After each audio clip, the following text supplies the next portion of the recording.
রে মুমিন, আমার আল্লাহ নিরাপদ শহর মক্কা নগরীর কসম করি, চারটা জিনিসের কসম করে আল্লাহ বলেন, মানুষ রে তোর দাম কত তুই জানোস না?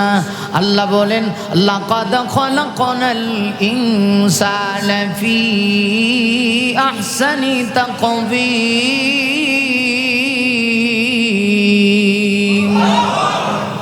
ও মানুষ, তুই জানোস নি তোর মূল্য কত, তোর দাম কত? আমার আল্লাহ যিনি গোটা কুল কায়নাত সৃষ্টি করেছেন, তামাম জাহানের রব, তিনি বলেন, আমি আল্লাহ চার জিনিসের শপথ করে বলি, একমাত্র আমি আল্লাহ মানুষকে পৃথিবীর সবচেয়ে সুন্দর আকৃতি দিয়া আমি আল্লাহ সৃষ্টি করেছি। সবচেয়ে সুন্দরতম আকৃতি দিয়া খালাকানাল ইনসান ফি আহসান, আয় আহসানু মিন কুল্লি শাই। তাফসীর কিতাবে লেখে, পৃথিবীতে যত বস্তু আছে এর ভিতরে সবচেয়ে সুন্দর নাম হলো মানুষ। পৃথিবীতে যত মাখলুক আছে এর ভিতরে সবচেয়ে সুন্দর মাখলুকের নাম কি? মানুষ। জোরে বলেন, নাম কি? মানুষকে আল্লাহ বড় মহব্বত করে, সুন্দর করে আল্লাহ এক আজীব স্ট্রাকচার দিয়ে আল্লাহ মানুষকে তৈরি করছে। আর মানুষ আল্লাহর কাছে সবচেয়ে প্রিয়। কিন্তু দুঃখজনক হলে সত্য, যে মানুষের এত মূল্যায়ন, এই মানুষ যদি তার নিজের অবস্থান ধরে রাখতে পারে না, তখন আর তার মূল্যায়ন থাকে না। শুধু মূল্যায়ন নষ্ট হয় তা না, আল্লাহ পরের আয়াতে বলেন, ফুম্মা রাদাদনাহু আসফালা সাফিলিন। অতঃপর সে যখন নিজের অবস্থানকে ধরে রাখতে পারে না, নিজের ভিতরে মানুষত্ব না থাকে, শুধু দেহের নাম তো মানুষ না, শুধু বডির নাম মানুষ না, মানব দেহের ভিতরে একটা রূহ আছে।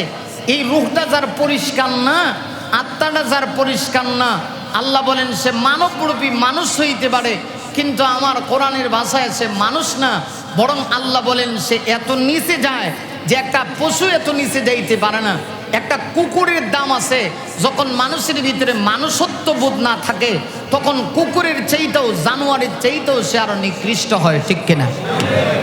এই জন্য দেখবেন অনেক সময় ছেলেদেরকে মাদ্রাসায় দিয়া বা স্কুলে দিয়া গার্জিয়ানরা বলে যে আমার সন্তানকে মানুষ বানায়, হে কি জানোয়ার আছেন? আমার কথা ভালো লাগে না, অনেক বছর হয়ে গেছে না, 4-5 বছর যাবৎ ক্ষতিপ্ত। মানে এক ক্ষতিপরে 4-5 বছর রাখলে এটা মজা লাগার কথা না, ভালো লাগেনি।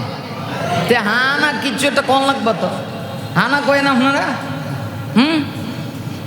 অনেক সময় আমরা দেখি বাচ্চাদেরকে মাদ্রাসায় দেয়, মসজিদে দেয়, স্কুলে দেয়, দিয়া তারপরে শিক্ষককে বলে যে আমার কদম আলীর একটু মানুষ বানায় দিন।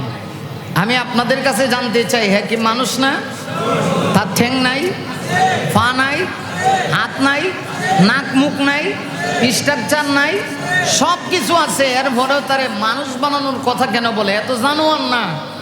এর জবাব হইল, গার্জিয়ান এই কথাটা বোঝাতে চায় শুধু আমার সন্তান দেহে আর বুঝতে আর অবয়ব দিয়ে যেন মানুষ না হয়, তার ভিতরে যেন মানুষত্ব বোধ থাকে। কারণ একজন মানুষ চেহারা দিয়েই তার দাম হয় না, মর্যাদা হয় না। মানুষত্ব বোধ যদি থাকে, তার অন্তর আত্মা যদি পরিষ্কার হয়, তখন ওই মানুষটা চেহারা সুন্দর না হইলেও আল্লাহর কাছে প্রকৃতপক্ষে সে মানুষ হয় এবং তার দাম সবচেয়ে বেশি হয়। ঠিক কিনা? আল্লাহ কি কোরআনে এমনি বলছেন, উলাইকা কাল আনআম।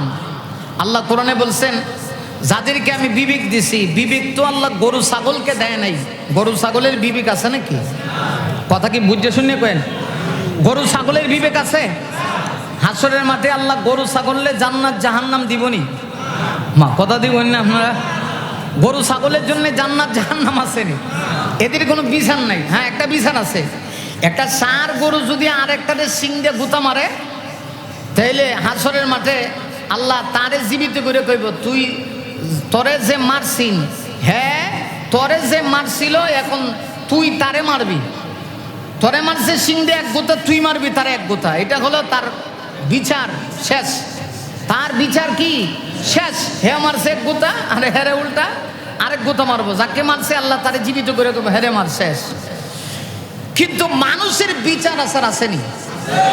হ্যাঁ, দুনিয়া তো যদিও দুনিয়াতে সব বিচার সঠিক এবং সুষ্ঠু হয় না, হয় না, হয় না, কিন্তু কিয়ামতের মাঠে যে বিচার হবে এটা হবে ইনসাফের বিচার, ঠিক না?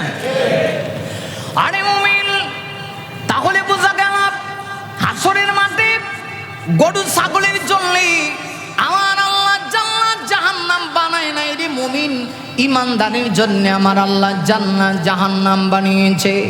আরে মুমিন, ইমানদারদের কি আল্লাহ হাসরের মাঠে আল্লাহ রাব্বুল আলামিন বিচার করবে।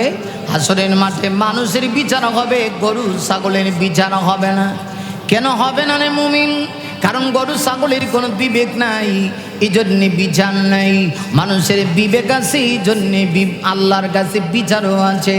আরে মুমিন, কিন্তু তুমি যদি বিবেকটাকে নষ্ট করে ফেলো তখন তুমি দেখে মানুষ হতে পারো, মানবরূপী মানুষ হইলেও কোরআনের ভাষায় তুমি মানুষ না।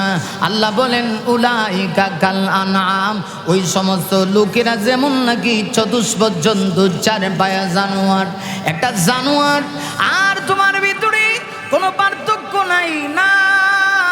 জানোয়ার আর তোমার ভিতরে পার্থক্য নাই।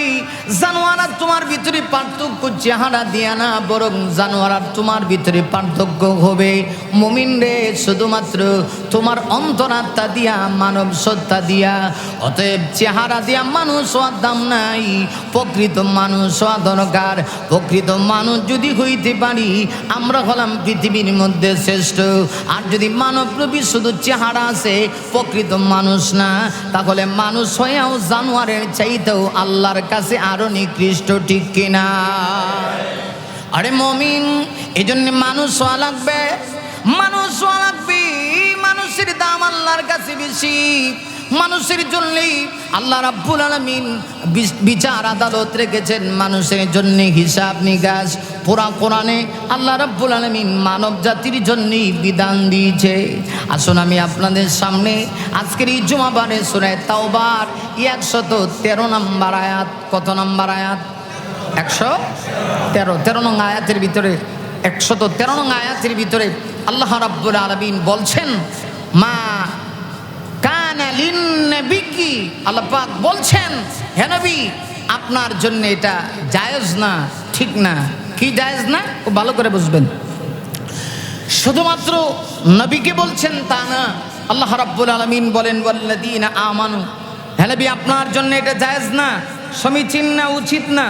শুধু আপনার জন্য তা না, বরং যারা ঈমান এনেছে আল্লাহর প্রতি তাদের জন্যও জায়েজ না, এটা ঠিক না। কি? আইয়াস্তাগফিরু লিল মুশরিকিন, আল্লাহ রাব্বুল আলামিন বলেন যে মুশরিক যারা আছে তাদের জন্য দোয়া করা, ইস্তেগফার করা, এটা আপনার জন্য জায়েজ না। এখন প্রশ্ন হলো, আমরা অনেকেই তো মুশরিকদের হেদায়েতের জন্য দোয়া করি, দোয়া করি না? বেঈমানদের জন্য দোয়া করি না? নাকি ডাইরেক্ট খালি বদদুয়া দিবেন? ডাইরেক্ট বদদুয়া দিলে হবে? তাদের জন্য আমরা দোয়া করি। অনেক সময় ইমাম সাহেবরা নামাজে দোয়া করে, সাধারণ মানুষও দোয়া করে, আল্লাহ যারা বেঈমান, বেদিন, ইহুদি, নাসারা, আল্লাহ আপনি তাদেরকে হেদায়েত দিয়ে দেন।